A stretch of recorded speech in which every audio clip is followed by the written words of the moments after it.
Hello बच्चों, let's read the question. Focal length of a biconvex lens is f. When this lens is cut into different patterns and placed according to the figures given below, then regarding the focal length, match the list 1 with list 2 and choose the correct option from the codes given below. So बच्चों सबसे पहले तो question में consider करना है हमें एक by convex lens. अब बाय कॉन्वेक्स लेंस को हम कुछ इस तरह से ड्रॉ कर सकते हैं। इसकी फोकल लेंथ गिवन है f। तो बच्चों अब यहाँ पर हम लोग एक कंसेप्ट यूज करेंगे, when two lenses are kept in contact then their powers are added. तो इसको हम इस तरह से यहाँ से मान सकते हैं कि बीच में हमने कट लगा दिया तो ये हमारे पास दो लेंसेज हो गए। This is lens 1 and this is lens number 2। तो हमारे पास में जो इक्विवेलेंट पावर आ रही है इस बाय कॉन्वेक्स लेंस की, सपोज दैट इज p, तो इसको हम लिख सकते हैं P1 प्लस P2। अब हम पावर को लिखते हैं the reciprocal of focal length. तो हमने लेंस 1 की फोकल लेंथ को क्या इमेजिन किया है, that is f, that is twice f and that is इसकी भी लेंस 2 की भी है ट्वाइस f, क्योंकि नेट फोकल लेंथ हमें क्या गिवन है क्वेश्चन में, f गिवन है। तो हम ले लेंगे P1 को 1/2f, P2 को भी 1/2f, एलसीएम आ जाएगा 2f एंड न्यूमरेटर में 1 प्लस 1 यानी कि आ जाएगा 2। तो बच्चों यहाँ से हमें जो इक्विवेलेंट पावर मिल जाएगी इस कॉन्वेक्स लेंस की वो मिल जाएगी 1/f, जैसे कि हमें डायरेक्टली फोकल लेंथ भी गिवन है।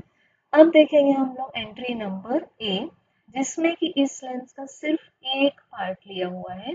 तो हम देख सकते हैं कि एक पार्ट की फोकल लेंथ क्या थी हमारे पास में, ट्वाइस ऑफ एफ थी।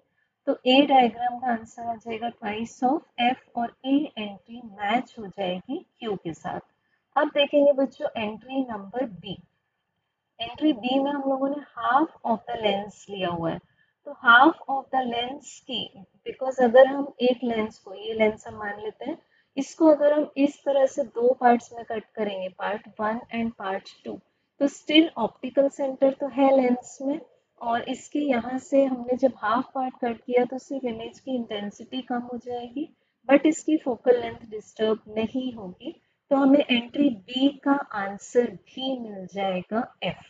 देन बच्चों नेक्स्ट है हमारे पास में एंट्री नंबर सी, जिसमें कि हम लोगों ने इस तरह से ये दो कॉन्वेक्स लेंसेज को इस पॉइंट ऑफ कांटेक्ट के थ्रू कनेक्ट कर दिया हुआ है। अब दोनों की ही फोकल लेंथ क्या है हमारे पास में, एफ है। तो हम इसमें फिर से ये फॉर्मूला लगा सकते हैं, that power will be the addition of individual powers. इसको P1 डैश और P2 डैश ले लेते हैं। अब P1 डैश क्या होगा हमारे पास 1/f, प्लस P2 डैश होगा 1/f। तो f एलसीएम आ जाएगा और 1 प्लस 1 हो जाएगा 2। तो बच्चों अब हमें जो यहाँ से हम नेट इक्विवेलेंट पावर जो फोकल लेंथ निकालेंगे, f 1/f इक्विवेलेंट, तो हमें f इक्विवेलेंट का आंसर क्या मिल जाएगा, f का हाफ मिल जाएगा, मतलब दिए हुए कॉन्वेक्स लेंस की फोकल लेंथ से वो हाफ हो जाएगा। तो हमें एंट्री नंबर सी का आंसर मिल जाएगा r।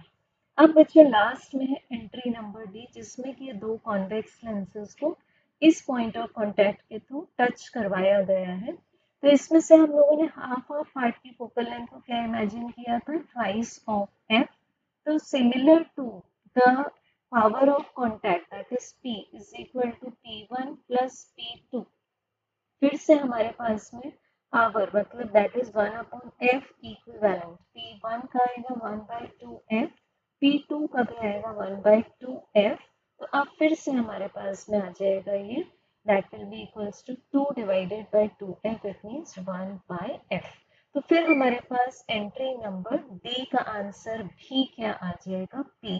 तो सीक्वेंस मिल रहा है हमें, ये हमारे पास में एंट्री नंबर बी का आंसर P है। सो सीक्वेंस क्या मिल जाता है, Q P R P। सो बच्चों इसको जब हम ऑप्शंस में चेक करेंगे, this is Q P R P, so correct answer is option B. Thank you.